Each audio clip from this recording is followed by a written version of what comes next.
Thank you, everyone, and welcome to the Grant Ad Hoc Committee starting at 4:00 p.m. on September the 5th. Attendance has been taken, noting that Councillor Pierce sends his regrets.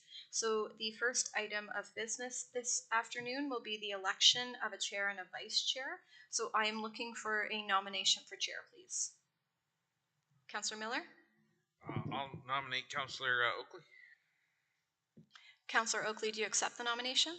Sure. Are there any further nominations? Councillor Kyle? I'd move to close. Okay. So the motion on the floor would be that the nominations for the position of chair be closed and that Councillor Oakley be elected chair of the Grants Ad Hoc Committee. All those in favor? The motion carries. I'm now looking for a nomination for the position of vice chair.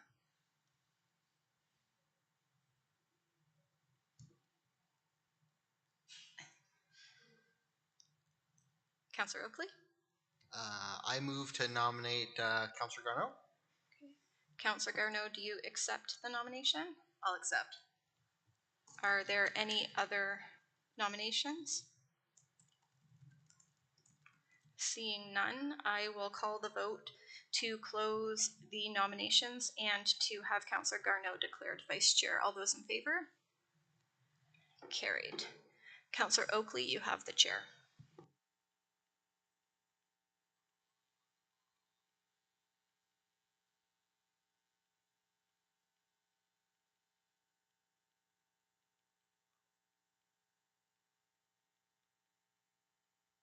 All right, thank you very much. So moving on to approval of agenda, can I get a mover and a seconder?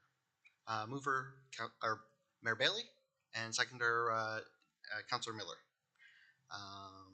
All those in favor? Passed. Carried. Moving on to number 4, declaration of pecuniary interests. If not, we will move on. Number 5, delegations, petitions, and presentations. We have none. Number 6, adoption of minutes from previous meetings. We have none. 7, business arising from the minutes. We have none. 8, staff reports. 8.1, RPT 0402-23, 2024 revisions to the 2024 Community Grants Program Background Report. H. Boyd.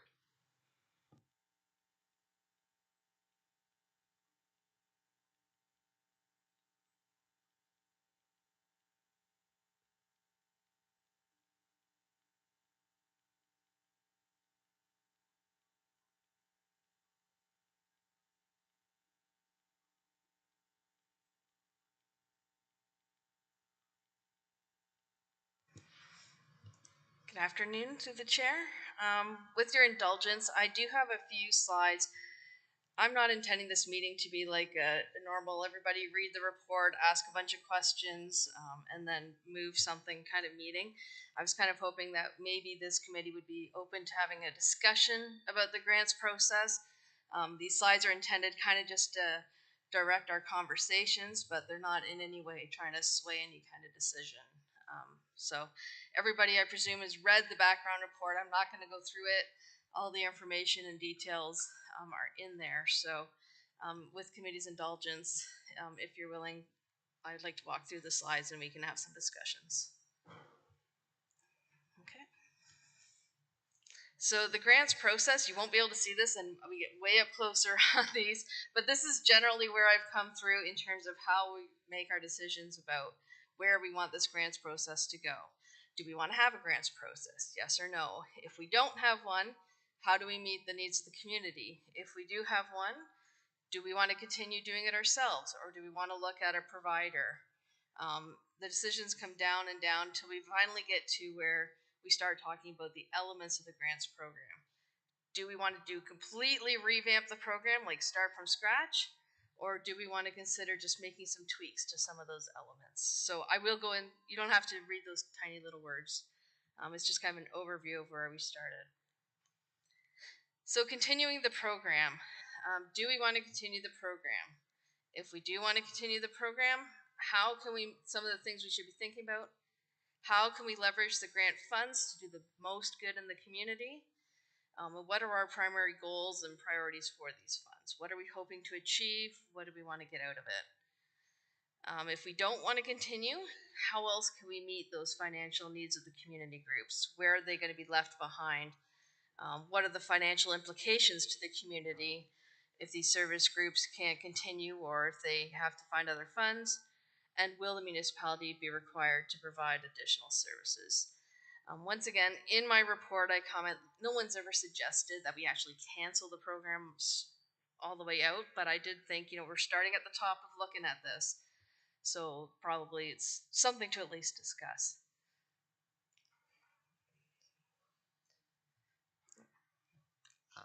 We'll open the floor to discussion.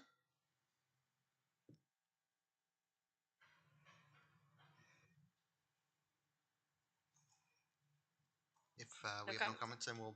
I can keep going, Okay. yep. So working on the theory that we are continuing the grants program, do we want to do a little review of the grants, or are we like blowing up the whole system? So if we want to look at like the bigger changes, who else can provide this service? This is something that we've looked at in the past, but we've never really got too far down the road of. There's options like the Brant Community Foundation. The county could create its own foundation, or there may be other options. There may be other community groups out there willing to take this on. I don't know of any offhand, but if any of the members know of any, that's another thing we could look at. Any of those options are going to require some pretty significant research on our part. We'd have to start talking to some people. If we're going to do it for 2024, we really will have to jump into that with guns a-blazing, and it may not even be possible till 2025.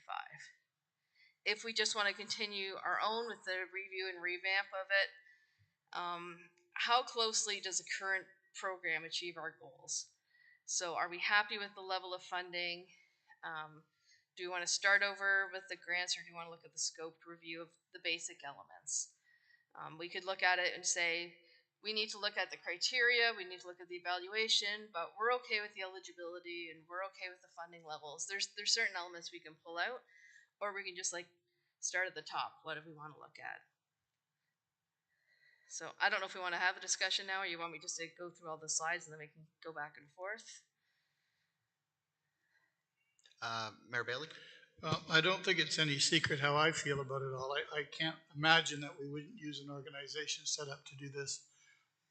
This is what they do, and that's the Brant Community Foundation. I know that people didn't like the fact that it came with a fee, but I think people that do good jobs charge money for doing a good job. Anything worth having is not free. I think it's reasonable, keeps it away from politics. It keeps all of the, it keeps what happened last year from never happening again, where somebody on this council decided they wanted it away, and we voted, and it passed. I mean, it's the democratic thing to do, I guess, but it put lots of organizations in jeopardy, because there are people out there that, they appreciate our grants, and there's other people that can't survive without them. And I think we should leave those decisions to people that know that. They know the backgrounds on all these people that are applying for money. And it doesn't become a ward thing. It doesn't become a St. George Burford thing. It doesn't become anything but what's fair.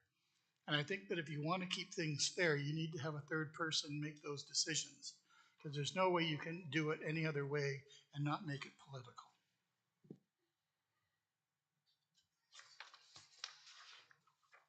Councillor Garneau? Sure, yes, and I'm inclined to agree with Mayor Bailey that the Community Foundation is the right home for this process. I understand from last time the concerns about the overhead cost, but there's also an internal cost that's maybe difficult to enumerate in terms of staff time spent similarly on the task.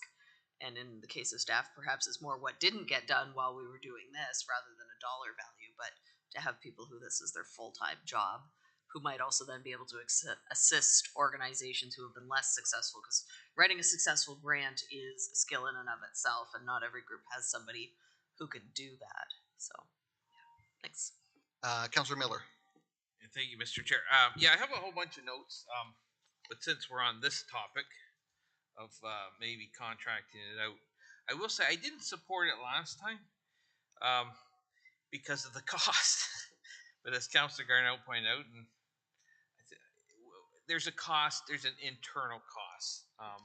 I don't know if staff know what that internal cost would be, but I support. I did a 180 on that. I completely support farming this out to the Brant Community Foundation because, for a couple reasons, there is a cost to the county to administer it. I think Heather, you did put in the report it's 0.5% of our budget, but I don't think, maybe you can correct me, but I don't think finance staff spends 0.5% of their overall annual time on this. I think they spend way more than they should. So there's a cost to the county to administer. It might actually be a cost savings. Second thing, I think our finance department is lean. I think maybe they could spend. I think their time would be better spent on maybe the bigger picture. If you're thinking maybe the long-term financial plan, asset management, that sort of thing. And then I'll reiterate what Mayor Bailey said. It removes that political bias from council, and I know anything that gets to council, we can't help but put our finger in there and eventually spoil the broth. So I do support that part of it. I have some other notes, but since we're talking about that, I'll come out and say I really like that idea. Councillor Cow. Thanks, Mr. Chair. Through you, I wholeheartedly agree with everything that my colleagues have said as well. I think it would be a smart move to put it in the hands of the people that are experts and know how to look after that, and that's their job, to look after that and free up our staff to do what we need them to do here at the county. And again, with the political piece, I for sure agree with that. Taking that, whether it's conscious or unconscious bias towards an organization or not, it takes that out of the equation for us as a council. And yeah, I think there's absolutely going to be some cost savings, even though it looks like there's a cost to do it that way. I feel like there will probably be some cost savings in terms of time and the staff time that takes to go through the process. So I would agree. I think we're smart to consider working with an external agent to help administer this program. I think, to go back to one of the previous slides, I don't think we want to get rid of the grant program. I think we should, as a group, kind of settle on what do we want to do. Like, here's our pool of money and here are the types of things we want that to go towards, but let someone else do the actual work to figure out who gets what of that pot. If there's Mayor Bailey. Yeah, and the other thing, since we are talking about the Brant Community Foundation, our four big gives, the recruitment, St. Joe's, Stedman, and Brantford General, once you give it to the foundation, that doesn't become those figures don't become gospel. They become part of the entire amount that we're giving them to dish out. So, and I think that's a good idea. I think putting these bigger pieces on places that have as much money as we do and refuse to show us their financial statements, I think that would all be corrected if we handed it to the foundation, because that is what they do. They deal with the same four major grants with the city, with the casino, and with other people. So they're aware of all of the needs and who needs what.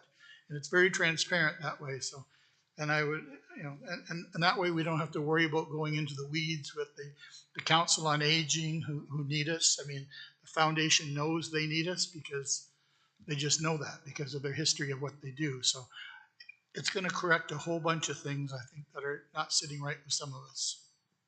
Scenario long term.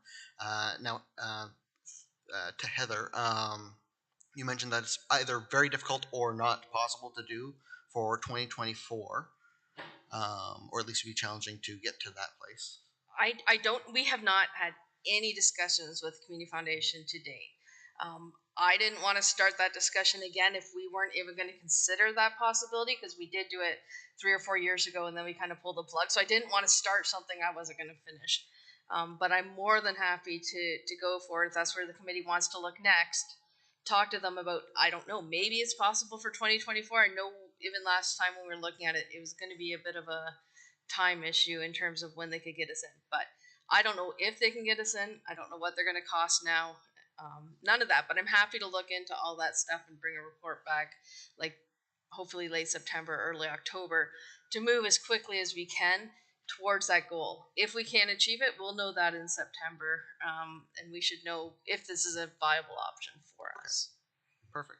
Now, if someone wanted to put a motion on the floor to do that, just to get the another further thought, would we also want to proceed today as if we're not able to and finish the remainder of the steps in reviewing our own personal process, or I believe Councillor Miller, then Mayor Bailey.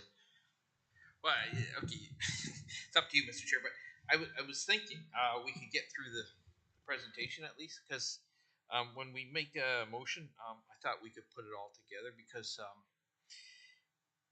we're going to direct staff, I think, at the end to investigate Brant Community Foundations, come back with, because we don't know, and Heather mentioned in the report, we don't know what the total allocation cost would be, timing. So we would direct staff maybe to come back with more information on that. At the same time, we could direct staff to investigate in their discussion with Brant Community Foundations certain criteria that we were looking for, which we're going to get into, I think, as we go on. I'm just suggesting maybe we do it at the end. Mayor Bailey. Yeah, through the chair to staff. I don't know whether you would consider me then a conflict of interest, having chaired the Grants Foundation at the Community Foundation 3 terms and being the chair of the Brant Community Foundation twice. Whether I should declare a conflict or at least certainly not make the motion to proceed. I'm not sure how everyone feels about that.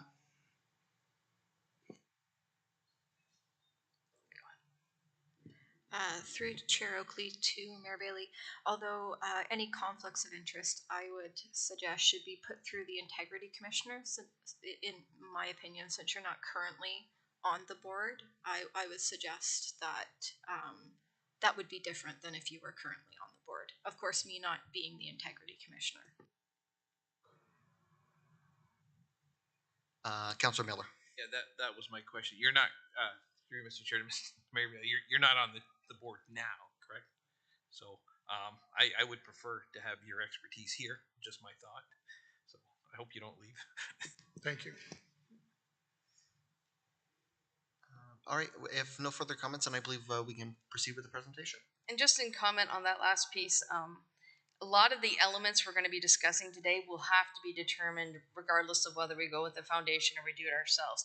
Things like priority setting and some of the evaluation criteria, that stuff, I know that's stuff that the foundation is going to be looking to us to lay out, and as well as like the amount we fund. Those kind of things are all things that are going to have to be decided by us anyway. So looking forward, moving forward with our program, some of the questions that we should be thinking about: how can we set the program up to achieve the greatest community good with limited funds? This is the situation we ended up in this year, where we had more asks than money. How can we have the program reflect our council and strategic priorities? How do we ensure the grant application is not a barrier to groups who are eligible and need assistance? So, the having to provide the financial statements and the format we ask for stuff in, trying to make sure that itself isn't a barrier to those groups that really need help. How can the eligibility criteria be set up to ensure that the applications align with council priority goals and values? This is something that's gaining a bit of traction in other jurisdictions in terms of not wanting anything political or religious in nature, kind of making sure that groups are in line with what council views as priorities. How can we set up the evaluation process to be efficient and fair? Make sure that there is no bias from either the staff, just like council. You look at an application and you try to judge things fairly, but we all have our own thoughts and opinions on things too. And how can the evaluation awards be achieved to be unbiased, fair assessments of the applications received? So straight through, I think one of the real things we've struggled with in the past is it's easy to do the technical evaluations. Did they submit all the information? Does the financial statements balance? Do they have debts or whatever? Those things are easy to judge. The benefit to the community, which I think absolutely should be a consideration in terms of grants, is very difficult to judge on any kind of fair and unbiased assessment. So once again, if we can get into the foundation, that may be a way to help gauge that more than just the pure how well did you write your application. So the key elements that we'll need to be looking at: funding level, ongoing pre-approved grants. What are we going to do with those? If we have the foundation, if we don't have the foundation, we're still going to need to make a decision on what about our long-term commitments, things we've told groups we give the money for, what are our written agreements. Grant categories, what kind of categories, how do we want to split them up? Eligibility, who's allowed to apply, who's not allowed to apply, whose application do we just say, nope, that's not happening, and do we stand by that? Evaluation criteria, what do we look at in terms of the scoring and the evaluation process? So those are the elements. I don't know if we want to have anyone has any thoughts or discussion. I did put in my report some commentary on each of these. I don't know if anybody wants to comment on these now. This is really the crux of what our program will look like. So I imagine we just brainstorm any ideas here and we take them back to look at. Mayor Bailey. Yeah, just speaking to your 6 points there, the nice thing about giving it to somebody else, and I won't keep using the name Brant Community Foundation, whatever we decide to do, is that they have people that are on staff that help people that can't write grants or that aren't good at grants, and sometimes pass over grants because they aren't good at it and they are deserving of the money. So the nice piece about giving it to someone else is they have staff trained to do exactly what we don't have time to do. And that makes me feel better, first of all, about grant writing and stuff. Not everyone can write a grant. And then there's magic people that write grants wonderfully and get all kinds of money when they don't even need it. So I feel good handing it off to someone. And when I say someone, not our staff, that will help those other people through the process.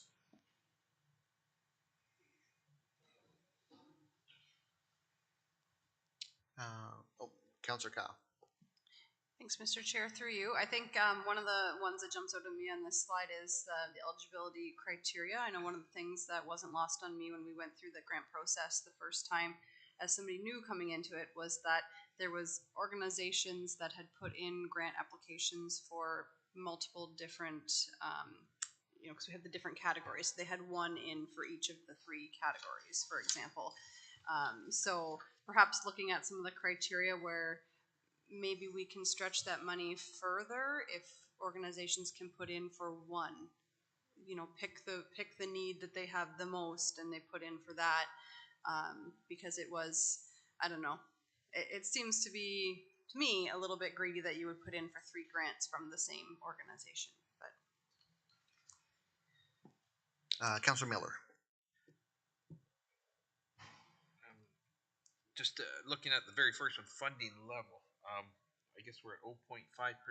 Through you, Mr. Chair, to Heather. Is that 0.5% of our total budget, or is that 0.5% of the tax levy? I think I had it was 0.5% of the operating budget. Okay, and through you, Mr. Chair, is that pretty standard, or do we have any way of gauging is this a good thing, is this a bad thing, other than money's tight all around? If we were to look at other municipalities. I haven't, but I certainly can in terms of that's just where we were at looking at, and that wasn't including our major grant, our major donors. So our major donors brings it up to almost 1% of our operating budget, with the big ones that we do as well. And then we'd also have to consider whether the hospital counts in here. There's other pieces that we haven't. Once again, that will have to be fully explored before we make a determination which path we're going on some of these. But yeah, I can certainly look into what other groups are. I didn't have everybody else's budgets, but I can check those. Okay, and I see, like, coming out of COVID, the demand has skyrocketed. I like the percentage. I don't know if 0.5% is the percentage, but it tends to be keeps up with, well, at least with inflation a little bit. So I will say I'm supportive of that. I'll read a couple other things. Major funding requests. I like the idea of not having them in with the grants budget. I like the grants to be very community focused. Not that those major funding requests aren't community focused, but I like the idea of reaching as many residents as we can through the community grants. So I've always liked that. I like keeping them separate. You talk about eligibility criteria, evaluation criteria. I think if you meet, if the what passes the motion that you meet with Brant Community Foundation, I would think that they would have some. I don't know if they'd have the same, but they might have some good suggestions on what would be different criteria. I know we have our own. I have my own thoughts about it. For example, I don't like putting travel in there at all. That's just my personal opinion, but I've been voted down every single time. So sometimes it's neither here nor there what I think. But at the same time, like I say, I think there's going to be some stuff maybe we haven't thought of that we could maybe put in that eligibility criteria. I'll say I think at one time we always got to be within the county, and I don't think that's smart. I prefer it to be in the county, but at the same time, if an organization serves county residents, I think it deserves to be on the list. And I'll give you an example: Crossing All Bridges. I know personally a couple individuals that attend that. It's a fantastic organization to have, offering services to our county residents. So I support that. And then another eligibility criteria. I'd be interested in the Brant Community Foundations if they have this. I didn't know we did this. If an organization has a funding deficit from the previous year, we completely remove them altogether. And a lot of these were suggestions that I picked up from other grant places. Yeah. And I did look at the Brant Community Foundation's, their page for the city's grants, because they do the city grants. And some of these came off of like their eligibility criteria for that. Okay. And I thought, well, it could show one of two things. One, they don't know how to manage their money, or two, they are so badly in desperate need of a grant that we're not even going to consider them, but we're going to remove them. So anyway, something like that, I would certainly defer to at least see what the Brant Community Foundation has to say. Yeah. So those are just some of my thoughts on some of the eligibility criteria, funding level, and all that stuff. But again, I know other members have things that they'd like to see in there as well. But at the same time, I'd like maybe we could consolidate what we would like to see, and what BCF has to suggest if we go that road. So, thank you, Mr. Mayor Bailey. Yeah, and I think that you'll find that not just the Brant Community Foundation, but any foundation that does this kind of thing has a list of things that are like Lansdowne and Cross Mile Bridges and Brantwood and things that serve and the Children's Aid and everything that crosses over to the city of Brantford and sometimes even into Norfolk. But they know all of that. Even the Tree Coalition it goes beyond the county. So, but it certainly affects the county. So I think we would be able to sleep better knowing that those things are already what they've been doing for 10 years, and they have that list, knowing that the kids at Lansdowne can come from the county or the city, and we support the Lansdowne in so many other ways, which shows the fact that we would certainly accept that as something we'd want the county money to support. I would think. Councillor Garneau. Yeah, so I just made a couple of notes on kind of criteria, and this was something I spoke to when we went through the grants process. And for me, as someone who went through it for the first time, I was surprised that private business was able to apply, even if the business was doing something that they intended to donate to a cause we might otherwise support. And so as we look ahead, the other piece that I flagged from the discussion was the ticketed events where you had to pay an admission fee, and whether our grant was material to the event being able to go ahead. And if it was, did our grant allow people who weren't otherwise going to be able to attend to get to go, or were we just making a ticket price $1 cheaper, which might not be a factor for most folks? So I'm thinking like some of the music festivals and things, great community events, but should we be really taking a buck off of everybody's ticket price rather than perhaps finding a way to ensure, like, say, Youth in Care got to attend instead? For, I don't know, just a fairly specific example, but those were my two thoughts coming through, and I share Councillor Kyle's comments about organizations applying in multiple categories. For me, what I struggled with when we put half of the money into something else was that there were things on that list that with a smaller grant would not happen at all. There were things that were maybe have to change a bit, and then there were things that were just going to keep on going as they always have been. And I think from my perspective, I'd like to see us doing more to hit those folks who, without this money, wouldn't be able to take what they're trying to do to the next level for the benefit of the community, rather than continuing to support things perhaps that we've supported for some time that now do stand on their own, perhaps also thanks to the support from the county.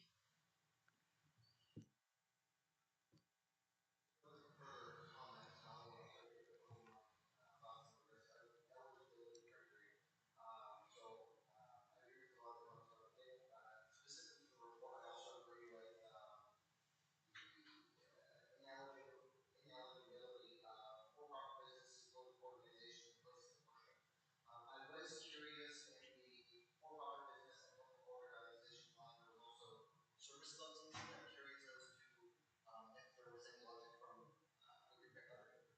able to gather from comparables on why those groups were included along. Yep. Included along with those categories. I did find it interesting. I don't know why some of the. I think it was only one municipality had specifically excluded service clubs. I don't know if they get funding through another source, or it's felt that they're kind of a. It also kind of gets into that fundraising piece, right? Like you don't want to give a grant towards a project that's going to raise funds in turn for that organization, or do you want to just give the money so they can do something? So. I'm not sure exactly why the service clubs were included in that one, but it was, and I thought that was an interesting commentary because it was kind of veered off from where we usually go. Yeah, that I thought that was interesting. So yeah, I would say that out of the three mentioned places of worship, for-profit businesses, and political organizations, that's kind of where I lean in regards to ineligibility. Also, it's part of our evaluation criteria. I'd be interested in seeing a needs basis as well. We were kind of discussing both last year and here a little bit as well that some organizations were happy to receive the money, help them do more, even getting 40% of what they originally asked for. But some organizations were unable to completely function at all, being at a 40% of what they asked for. So having a needs criteria factored in is something I'd also be interested in seeing. Interesting commentary about the needs piece is I was at a workshop at AMO recently, and they actually spoke to both sides of that coin. That one, it's good to help the organizations that just flounder and could not possibly proceed without the municipal contribution. But on the other hand, are those organizations, are they even sustainable? Is the money better spent towards another group? And not saying which way is right, but there was both sides of that coin were kind of played out at the nonprofit workshop. Councillor Kyle. Thanks, Mr. Chair, through you. Heather, you kind of hit the nail on the head on something I was thinking about too, because one of the other things that jumped out at me is the number of groups that are putting in for the operational grants, which to me, in my mind, if I think of grants, I'm thinking, oh, I'm going to do a project, or I'm going to hold an event or something that's exceptional to what I do in my day-to-day organization. So I might put in for a grant for that special thing that's happening, or that one-time project, or an addition to the park, or whatever the case might be. It really struck me that there was a number of organizations that were literally coming for a grant to keep their lights on, which, like you said, you could kind of look at that both ways. Like, do we need to help them, or should they be able to stand on their 2 feet and this is just kind of an extra to help them? The other side of that was also like, it's easier to fundraise for a special thing, for a new building, for a big event. It's easier to get other groups to give you money towards those, whereas like things like photocopying and office rental and stuff like that's hard to get money for. So that's why a lot of these groups do come to things like the municipal grants. Mayor Bailey. Through you, Mr. Chair. The other thing that happened not too long ago to a couple of us in the room is someone that we fund on a grant came to us and told us how much they give away every year, which didn't sit right with us, that they were giving away $100,000 worth of things in a year after coming to us for a grant. And the other thing, and a perfect example is the United Way, a wonderful, I've chaired that too. And it's a wonderful thing, and they give to a lot of people. But for us to give a grant to the United Way is paying for office staff and all of their administration too. And then they take the money that we give them in the grant and they give it to all kinds of other people. And all very worthy, I'm sure. But I'm thinking that they don't need, they generate, and they actually stop people from fundraising the United Way. They put a restriction on fundraising for all of these nonprofit places until, well, their campaign is going. So those are all things I think we can get into when we give it to someone else, because all of those things are things that a foundation or something like that would know all of those rules. And I think the other thing that's going to make this committee feel more comfortable is when you find out what the makeup of the Brant Community Foundation or any other foundation is. It's not a city thing. It's always been a city-county thing, and different levels of people that are expertise in different fields. And I think once you find out what their board consists of, you're going to be much more comfortable in making that decision. Councillor Miller. Yeah, I don't know where we go with that. I don't know how we. I don't know where we end up with, because I've seen quite a few organizations come forward, and it's like, if they don't get the county help, they aren't going to be here next year to ask it. So, if you come up with that business plan, maybe it's time you revisit that business plan. It's just sometimes I think about what they come forward, but then at the same time, you got to look at what they're doing, and if it's something that aligns itself with what the county's trying to do, sometimes it's not such a bad idea. One criteria, and I'll ask Heather this for you, Mr. Chair, is, and I think it's in there, but could you clarify, do you require, if somebody asks for a grant 1 year and they come back the next year, do we require any follow-up on what they did with the previous year's grant? No, we've asked for their financial statements, which usually have it in there, but I think on our grant application, it says if you received funds in the previous year, how were they spent? But we don't ask for any specific project details or report back on how the money was spent. Okay. From my perspective, it would be good if that were in the criteria. I don't know, again, how Brant Community Foundation does it, but I'll give an example. We had the first time, there was a music fest out in Burford. The lady come up and spoke. It was kind of associated with the one church. I won't say which one. But, anybody can get up there and tell you this is going to save the world, but reality and what they say aren't always the same thing. So Councillor Bell was the one that said, well, how did that event turn out? I said, I don't know, so I will follow up and find out. And I did. I called and I left a message, and then I called again, left a message. So I never heard back. I was extremely frustrated because it was I think it was like around $5,000. So I wasn't pleased about that. So that's what I'm saying. Some kind of feedback or something. Knowing how they spent the money, I think would be a good idea. Yeah, absolutely. Some of the programs I looked at did have, you couldn't apply there was no requirement here to come back, but you couldn't apply next year unless you'd reported on how the money was spent this year.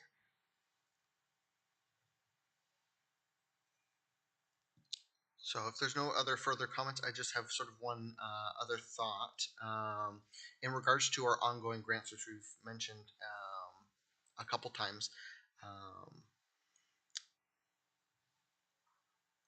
My thought had been in regards to these organizations of sort of our ongoing conversation of if an organization is coming back every year, how they're spending these funds, and being that a grant is supposed to be something relatively special that you apply for, I question maybe the direction of having these ongoing grants that are permanent, that they don't need to sign up for. I don't really necessarily see much of an issue, particularly if we're going to be working with an organization that helps people apply for these grants, to have that process so that we can check in on how this money is being spent, how it's being used, and so we can do a year-by-year assessment on if these funds are being best used permanently with these organizations, or if perhaps on a following year we might need to redirect funds elsewhere.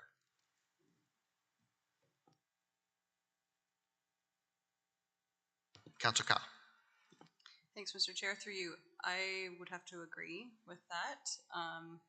I think, and Mayor Bailey sort of alluded to that too with his comments about, an organization who we provide grant money for, and then they come back and report about how much money they gave away to something else. And you're kind of like, okay, well, did you really need that? And maybe there's this other group that was really struggling, and we gave them, 40% of what they asked for this year, but this other group still got a big chunk that they maybe didn't need.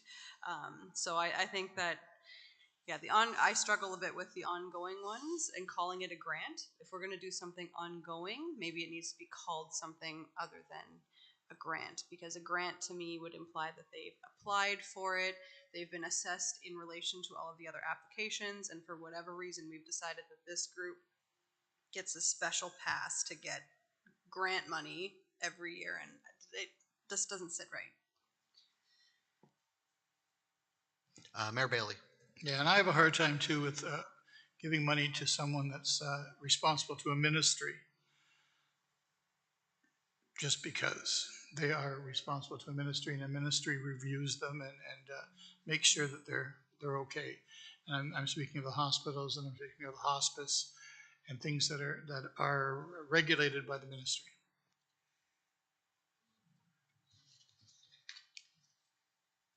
If there's no other further comments at this time, just to add one additional thing, build off of Councillor Kell and Mayor Bailey, I'm wondering as well, sort of in regards to the discussion with our larger grants being part of the budget package, I'm wondering if we are wishing to continue ongoing contributions to any of these organizations, that rather than including as part of this grant process, we include it as part of a decision package, since that is a formalized process for an ongoing cost that we have. And if there's no other further comments in this section of the presentation, we can probably proceed. Okay, and just on to the last slide, and this is more just food for thought. I think we have some pretty good direction to start digging into. So how far do we want to go with the review the particular elements? Do we want to review all elements? Do we want to review how the grants are delivered? And I think we've come to the conclusion that yes, that we want to do. And review whether or not we should do grants, which we've determined we probably are going to continue. Direction can always change. If not all, what specific elements we would like to further research into. So I think there's a lot of the elements we wanted to dive into a little bit, and I think once we talk to the foundation, come up with more specifics on that, we can dive further into the actual elements. And then this one will need to be addressed at some point. Do we want to reach out to some of the stakeholders? Is there any community consultation we want to do before we conclude this process? Obviously not for today. It will depend largely on where we go. But if we're making major changes to how we do things, at the very least, the groups are going to need to know that we're considering it, and give them a chance that if they have strong feelings, that they get at least a chance to tell us about them, because I know, a lot of them were taken a little surprise this year when their grants were all cut to 40% of what they'd asked for. And, I think if we're going to make major changes to our program, they deserve to at least know that we're looking at that. And that's it. What direction would, Mayor Bailey? Just a question through you, Mr. Chair, to Heather. Which people were you suggesting that we get a hold of? And well, I think for sure the people who apply year after year, some of those groups who are used to it, especially if we do make changes to the ongoing grant piece, we will absolutely have to contact those organizations, because they think they're just getting it every year because we've said that. So there's definitely, if we're making major changes, we're going to have to reach out to some of our groups and let them know that next year they're going to be applying to the Community Foundation. There's probably going to be some kind of, it's not going to be the same timeline where they're submitting their stuff in January. I think we're at least going to be pushing back on the time, but I think it's going to be worth giving them a chance that it's like, oh my God, how can the county do this to us? They deal with this stuff all the time. I'm sure there's things they'll think of that we haven't thought of in terms of, we can't do that because blah, blah, blah. And we're like, oh, wait, I never thought of that. So we're really just informing them as to how we're doing it. Once we get an idea where we're going, right. Yeah, it'll be good to give them an idea if we're going that direction, or if we're looking at it ourselves, give them some idea of what we're looking at. Eligibility, I mean, I'm sure we're going to have some pushback if we change the eligibility, and a bunch of groups that got money last year can get only one grant or no grants or whatever, right? We're definitely going to hear Counselor Kyle. Thanks, Mr. Chair. Through you. Yeah, exactly. There's definitely a big communication piece that would have to go along with this because, like, even as it is, like, there seems to be sort of that general understanding that you just put in and you get what you put in for, and they're kind of forgetting that like a grant has to be assessed and there's awarding of monies and that type of thing. It seems to maybe they've gotten comfortable, and then this year was a harsh reality when we didn't have as much. We had more applications and more requests than what we had money for, and then we decided to only put in like half of what we had there, and it was a bit of a shock to the system, I think. So even if there aren't a lot of significant changes, maybe some communication around like, hey, put in for your grant and we'll see what you might get instead of put in your grant and we'll give you your money that you asked for. Like, it needs to be a little bit more reminder that it's not a given necessarily. Perhaps that might motivate people to put more information into their applications as well. Counselor Miller. Just I'll say really quickly, whatever we do, however we set this up, we have to be really smart about it. Simply because as the presenters at our next meeting will show us, there's a big bill coming down from the entire community for a new bill at the hospital, and I see it's just gone up substantially from the last time they were here. So that's going to be sucking a lot of the wind out of the room. So, like I said, I think whatever we do, I think the dollars we're spending, I think we really need to be smart about them. So that's why I do like the idea of getting experts to help us out. And so leave it at that, and I'll make a motion when you're ready, Mr. Chair. Counselor Garner, did you have something? Yes. Okay. Just to echo the comments on consultation, but if we can put something up on Engage Brant when we have something that can be commented on in a way that prompts the public as well, just recognizing that ultimately the public is the point of origin on the funds, and I know engagement can sometimes be low, but to at least ensure there is a proper opportunity for individual citizens who maybe don't interact with the grants at all, but still have thoughts on it to participate before we make a final decision. Mayor Bailey. Yeah, and I just think, through you, Mr. Chair, the fact that we can still control our own emergency grants is something that we should take comfort in too. So if something does go terribly wrong for someone, we're still able to help them. It's not so rigid that we just say, well, everything goes through the community foundation and there's nothing left, because there will be something. They entertain things going wrong all the time, because things do go wrong all the time. People have holes in their roofs, and museums have, water coming in through the floor, and stuff like that is very timely, and the foundation knows how that all works. If there's no further comments, Councilor Miller, you mentioned you have a motion? Yeah, just to get us started, Mr. Chair, if there's amendments, well, people know how to do it. But let me just, I'll make the motion and I'll talk. Move that staff be directed to meet with the BCF as soon as possible to gather more information on costs, timing, and other necessary details in regards to administering the grants program, and that this information be included for our next meeting. Do you have a seconder? Councilor Garneau? And yes, Mr. Chair, if I can just speak to I don't know if you're looking for a motion on eligibility criteria and all that stuff, but I just my thought, like I say, I know the BCF has certain things. I'm wondering if staff could be directed, maybe not so much through a motion, but directed to take the comments from today, take what we've been doing, take what the BCF is, and kind of put that together for the next one. And then at that point, maybe we could make some decisions in regards to, because we don't have all the information. We don't know, for example, we haven't heard from the organizations themselves. And I think that feedback would help us make a better decision too for the next meeting. That's my thoughts. So. I think Alicia has a suggestion in regards to that. Through you, your worship, I do have some draft wording just based on what discussion has gone forward. If Councillor Miller is willing just to listen for a second.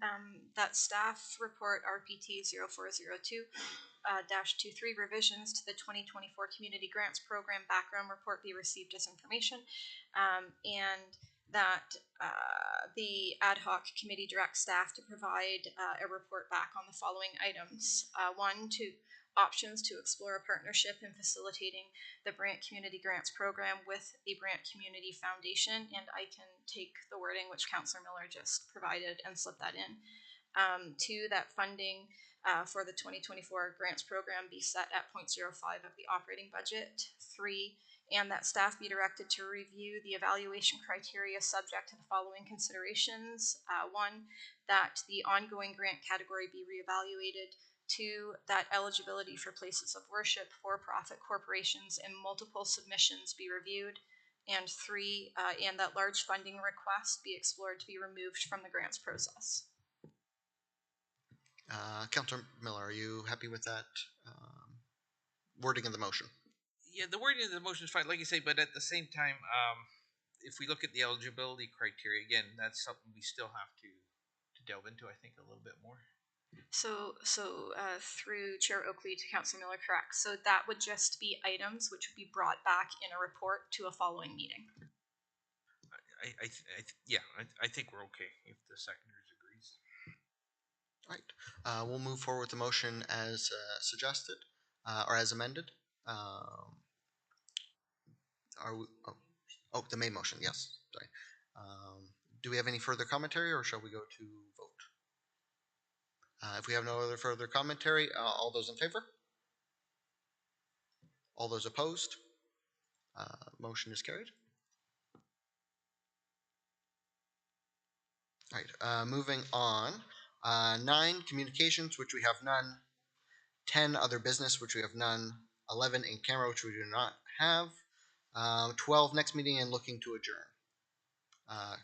Mayor Bailey. So we are. We have to. All those in favor? Carried. We are now adjourned.